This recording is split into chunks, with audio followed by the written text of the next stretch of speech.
Just reading through the OFA report on page 40, in debt service, we have fringe benefits included in the debt service within the Special Transportation Fund.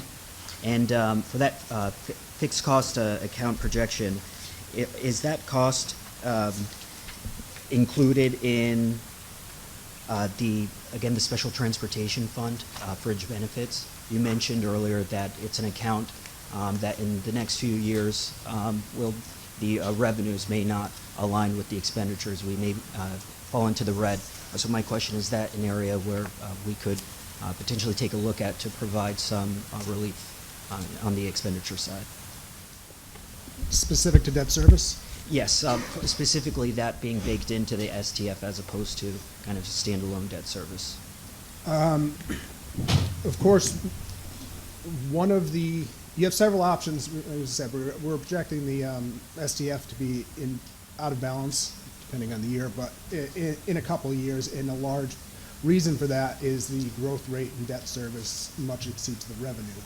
You as policymakers, two things you can do. You can increase revenues or you could reduce the cost. You could implement policies reducing the debt issued, which would reduce the service on that debt. That's certainly a policy you could take.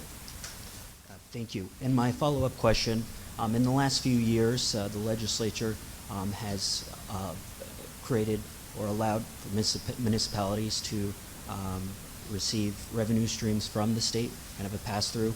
Case in point, cannabis revenues, opioid settlement funds, and spending of that nature. And the state provides those dollars directly to the municipality, and then they can choose how to spend it. Are dollars, spending such as that, subjected to the spending cap?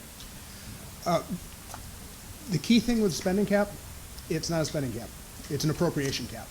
So if those dollars are appropriated to a town, then it's likely subject to the appropriation cap. If it is a revenue diversion, pass-through, it's likely not subject to the appropriation cap. And that even like NIPS, the NIPS revenue, that's another example for Excuse me. the NIPS surcharge. That's all kind of another. Yeah, that's a revenue intercept, so it's not appropriated. Thank you so much. Yep.